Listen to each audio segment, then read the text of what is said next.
In this video, we are going to go over my new ARC 43X MOS build, why I built it, what I like about it, and what you may need to know before building the same one. I do want to apologize about my voice. I lost it about a month ago, and I'm not sure if it's ever coming back. So for now, I'm sorry you get raspy me. Anyway, as always, the best way to support the channel is by becoming a member of the kit page, where I provide discount codes and organize all of the links to everything I talk about on the channel. I'd like to thank Optics Planet for being awesome. Use code Gunman7 on their site, or if you become a member of the kit page, there is a bigger discount code for them on there. For my full disclosure on this build, the slide was sent over to me by ARC, which I'm very grateful for, but no money was exchanged, so you can be assured this review is unbiased based on me having no buyer's bias. I get to say what I want based on my experience with everything I used on this build, and that goes for everything on the channel. To start off on this build, we of course have the ARC Reactor 43X slide, which came with the stripped slide, the barrel, the RMR cover plate, and the ARC stamped backplate. I fell in love with this slide the second I saw it, and I knew I had to pick one up. I love the slide serrations that they decided to go with on the design, and the quality and the design both feel and look fantastic. I have said before, I don't care very much for porting when it comes to the design. I think functionally I prefer no ports because that just allows less dust and stuff to get into the slide. So if they did design one without the top port, I personally wouldn't be mad. But one thing I think they do that's cool is they port their barrels and the slide at the tip, which acts as a type of built-in compensator, kind of like the X macro. I personally can't really decide if I can tell a difference between comped and uncomped compact guns, but I did shoot my other 43X with this one side by side and did feel a slight difference after all. So though it's small, I do think it does work. The barrel design flows with the rest of the slide and it looks super nice. I did run into some slight issues with the feed ramp, but I don't particularly think it's ARC's fault, and I'll talk about that in a second. I threw on some night vision sights because they are my current favorite and they work well on this build, matched up with the Holosun 507K. I do still prefer the EPS carry over the 507K, but I was switching optics around and I thought this one would work really well in this build. The Holosun 507K is still a great option in my opinion. The iron sights themselves sit at a nice lower thirds co-witness and it all works and runs flawlessly. I was able to direct mount the Holosun, which was nice, no adapter plate needed. I did purchase all of the slide internals from Glock store, which will all be linked on the kit page so you know exactly what you need. Or if you already have a 43X, you can obviously just switch over the parts from one slide to the other. Because I had the slide sent over to me, it made more sense for me just to buy a lower and all the other parts so I could have this as a second 43X build for comparison purposes. The lower is basically the same as my other 43X MOS I've built out. I'm running the Vickers slide stop, which is still my favorite after all these years, an OEM polymer mag catch because I am running the PSA 15 round mags, which I will talk about in a second. I know you guys have had so many questions about these. This is a highly requested thing,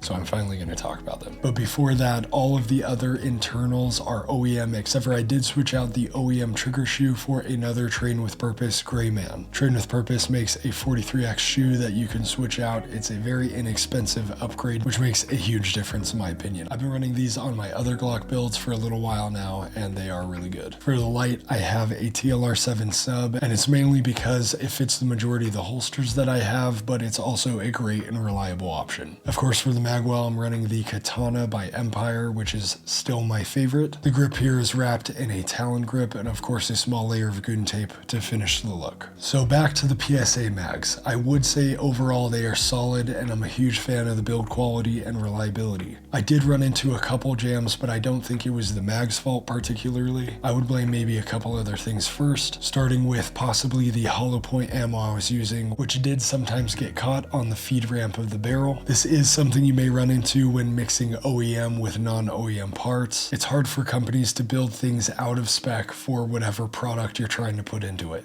I do know it's more likely the ammo because even with OEM mags, I did run into an occasional jam on the feed ramp. So I personally highly doubt that it's the barrel. It makes more sense, especially the way it was getting caught, that it was the ammo. Not only that, but all of the parts are nearly brand new on this build and I haven't really been able to break it in yet. So I'm going to need to shoot another 500 rounds with these mags in order to get more accurate assessment, and I'll keep you posted on what I find. So far though, with the experience I've had with these mags, they are great and well made. The half poly polymer half metal design is sleek and strong, and I can't see these mags running into any issues in the long term, but again, I will keep you posted on if I run into anything at all. I will say though, getting the 15th round in here is extremely hard, and it does make everything really tight on the inside here, so I would personally load these mags and leave them loaded. Just make sure you use them quite a bit before you decide to carry with them. The 43X MOS is still my favorite compact carry option, but I'm pretty excited to share a new comparison I've been working on, which I think you may be excited about. I have always said at some point I would go back and compare the 43X MOS to the SIG P365 XL, but that really wasn't an option for me until now. So here I have a P365 XL slide with the X macro frame, and I'm going to continue to test and carry both to see which one I prefer in 2024. So stay tuned for that video. I think you may be surprised at which one I end up liking more. As for this ARC build, I would say ARC Division has made an excellent product and I can highly recommend it. Huge fan overall of what they're doing in the industry, both in design and functionality. I would consider ARC to be more on the edge of Gucci, but very practical still, which is why I think their stuff is awesome. I do think it's possible to make things that look good and also function very well. And I think what the guys at ARC are doing is exactly that. So very great job with this slide, huge fan of it. As always, I encourage you to head to the range and train, sharpen your skills so you can join the movement of defending innocent life. This gunman community is full of individuals dedicated to this purpose, and I want you to be a part of it too. You are your own best defense, and if you work on it and build your skills, you may be the best defense of others as well. I do have about 6 new builds in the queue, so stay tuned for those, and I'll see you in the next one.